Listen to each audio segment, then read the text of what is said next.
Números 14, 8. Se salvação se inclina a nós, ele vai fazer nós entrarmos nessa terra, e ele vai pôr ela a nós, uma terra que flui gorduroso leite e pegajoso mel. Salvação, né, é a minha tradução para o nome de Deus, não para a palavra Deus, e que eu traduzo como Salvador, mas para o nome dele, tá. No idioma original da Bíblia está como Jeová, e, ao meu ver, se traduz em salvação por conta do nome de Jesus. Significar Jeová é salvação.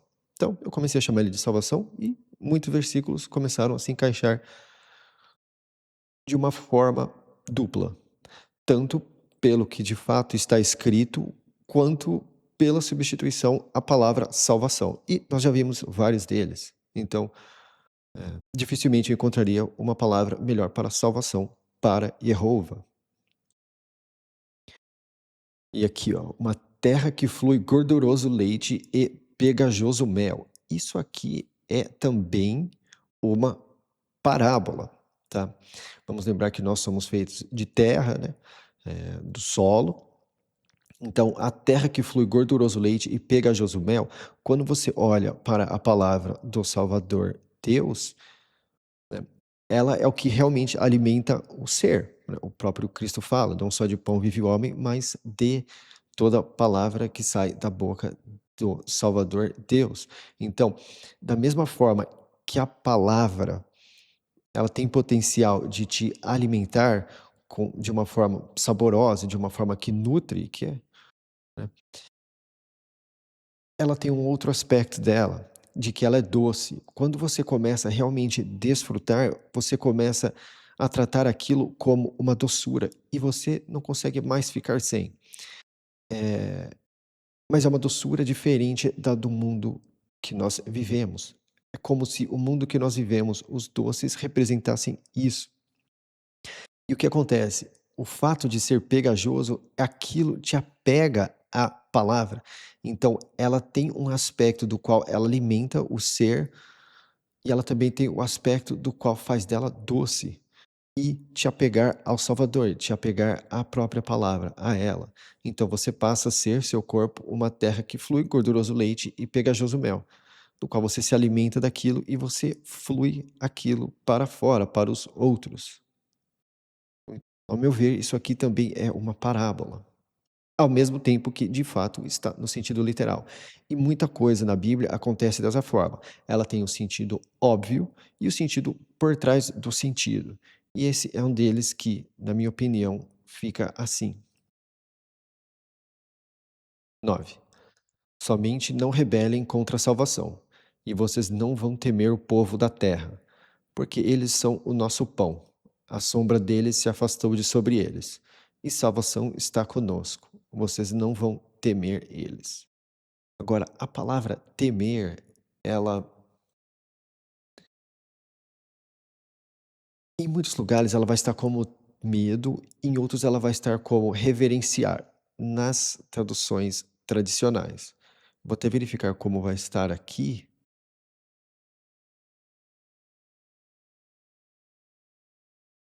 Aqui em uma está medo e a outra está como temer. Só que a palavra temer, ela tem esses 2 aspectos, do qual ela se refere a medo, mas também a referência, né, tem temor a. Então, ao meu ver, essa é a melhor tradução, direto. Você consegue usar temer para todos os lugares onde ela está, não precisa ficar mudando entre reverência e medo, se você apenas usa temer. Então essa é uma das palavras que eu lutei muito para sacar a tradução, mas que eu cheguei à conclusão.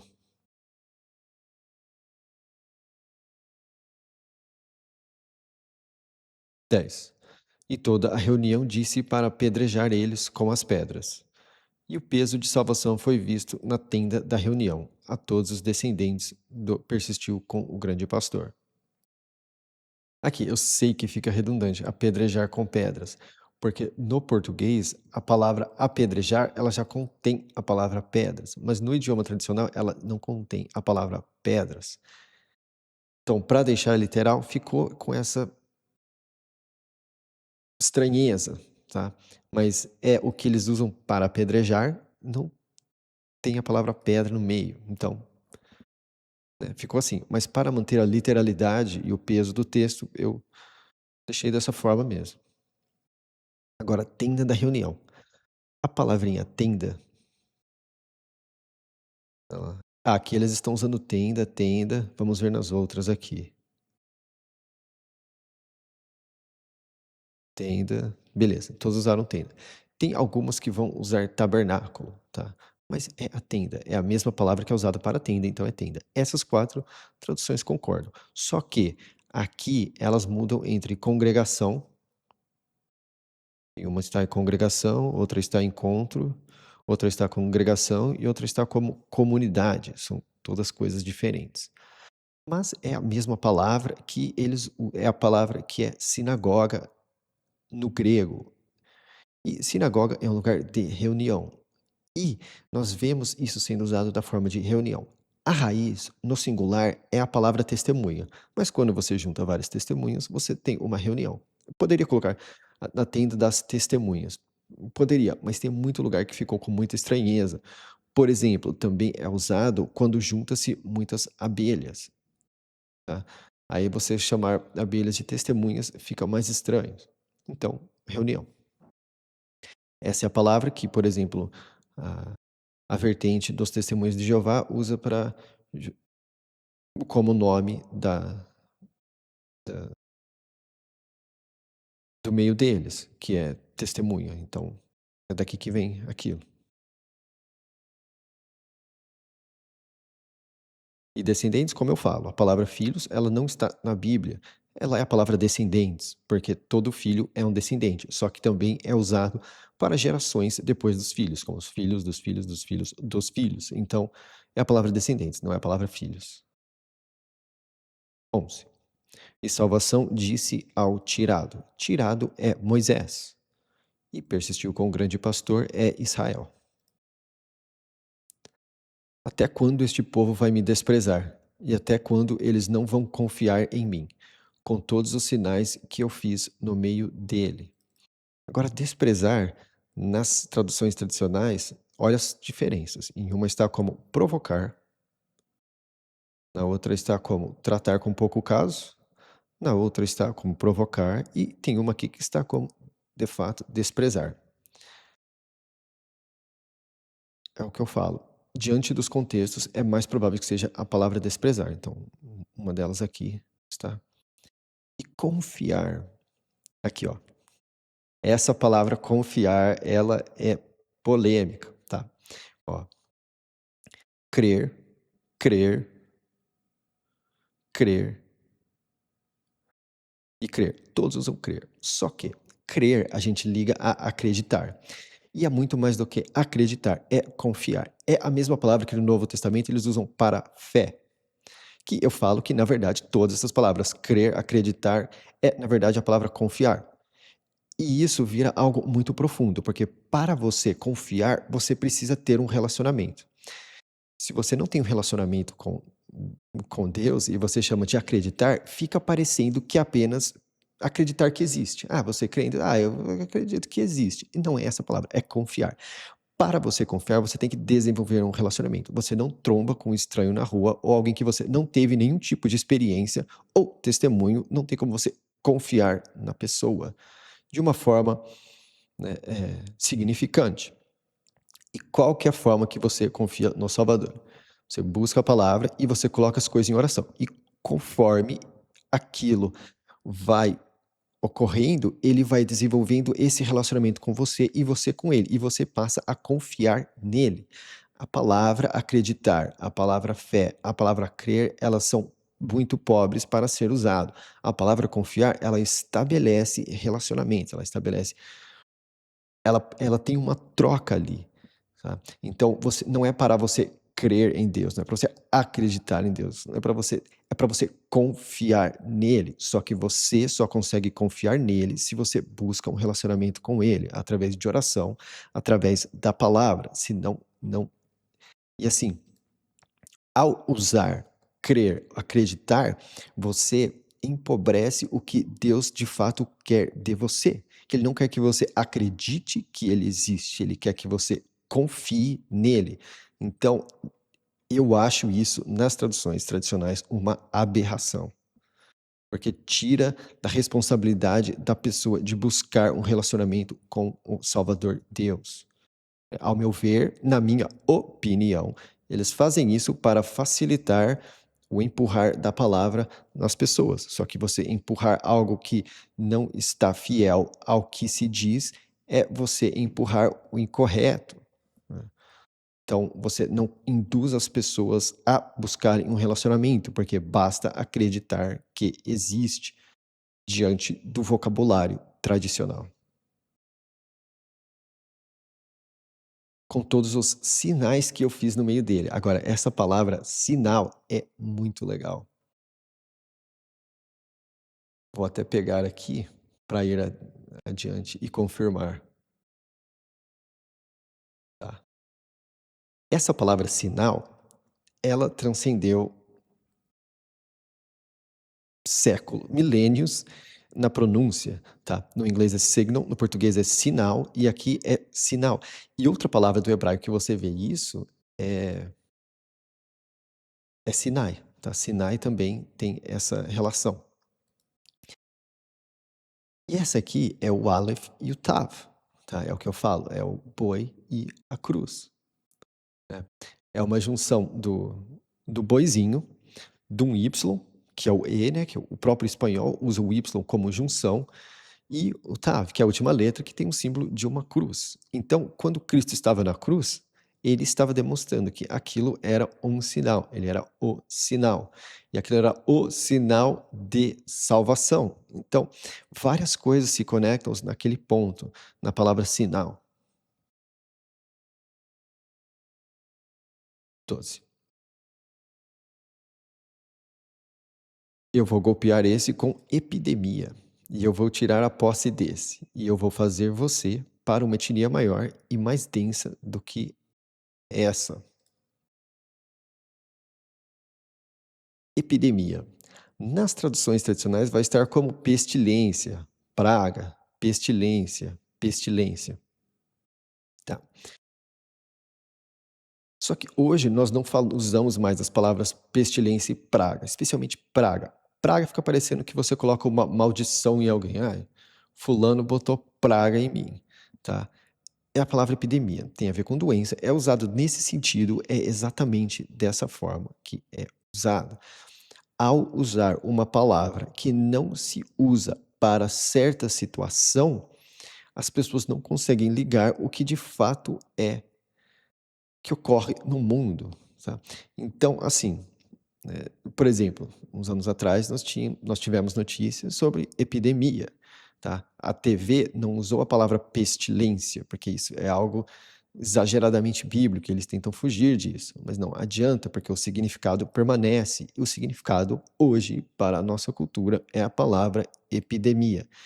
Da mesma forma que eles usavam pestilência na época, nós usamos epidemia hoje. É por isso que a Bíblia, o vocabulário dela tem que ser atualizado, porque especialmente por conta de globalização, essas palavras elas são propagadas entre idiomas. Então, se você não atualiza o bom livro, aquilo fica distante da convivência do povo. Então, vamos lá, no 12, né? Eu vou golpear esse com epidemia e eu vou tirar a posse desse. E eu vou fazer você para uma etnia maior e mais densa do que essa. Essa palavra etnia vai estar como. Aqui, vai estar como povo em uma, nação na outra, povo na outra e nação na outra. Tá? Metade está nação e metade está povo, dentre as quatro que eu olhei aqui. Nenhuma delas está etnia. O grego, quando se refere a essa palavra no Antigo Testamento, ele usa etnos, que é da onde nós tiramos a palavra etnia.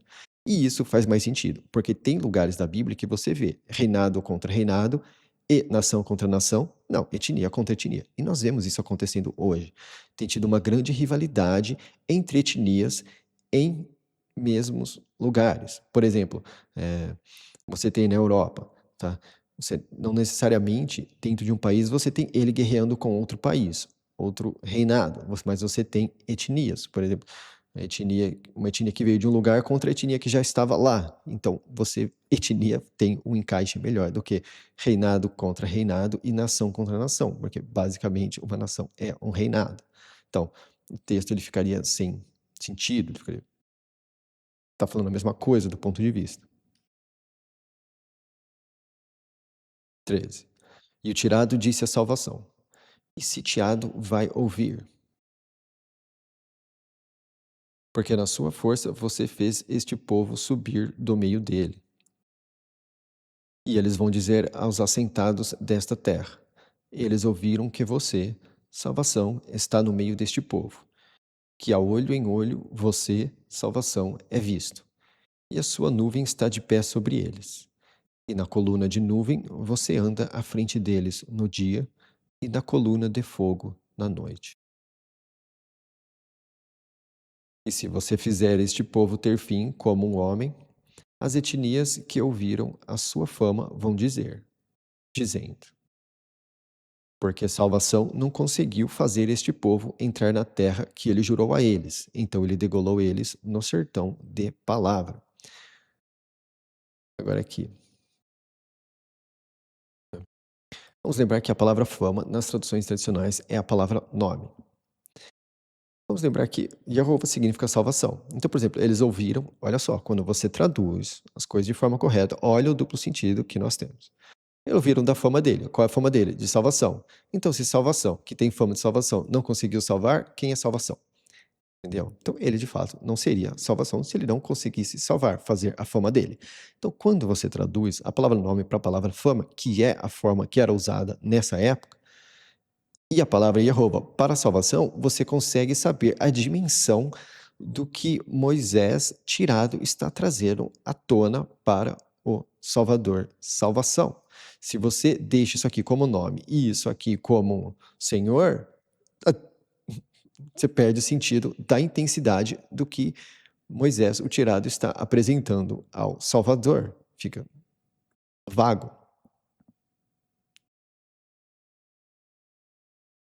17. E agora que a força de salvação seja grande mesmo, conforme você falou, dizendo: salvação é longo de nariz. Tá? Esse longo de nariz seria longanimidade, seria paciência. Salvação é paciente. Só que por eu prezar pela literalidade, é isso. Então, assim, lembre do ditado que nós falamos, né? Quando algo ruim acontece, você fica bravo, respira fundo, tá? Então, se o seu nariz é mais longo, você respira mais fundo. Então, podemos olhar dessa forma, tá? Deixei de forma literal.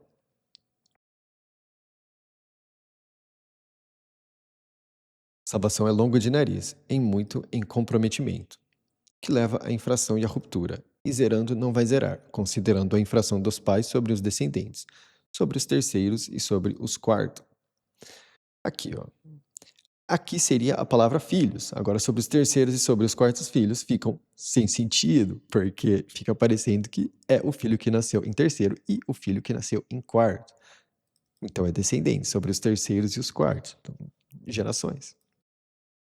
Comprometimento. Essa palavra comprometimento, ela é muito diferente. Aqui, ó, misericórdia. É. Na outra, ó, olha as diferenças da palavra comprometimento. Em uma tradução está misericórdia, na outra está fidelidade, na outra está beneficência e na outra está pleno de amor, tá? É comprometimento, porque ele se compromete às coisas. E nós vemos que tem esse duplo sentido de comprometer no sentido negativo também certos contextos onde ela é usada. Então, é muito específica a palavra comprometimento aqui, que ele realmente se compromete às coisas, mas ele também compromete as coisas. Então, essa palavra ela é usada nesse duplo sentido.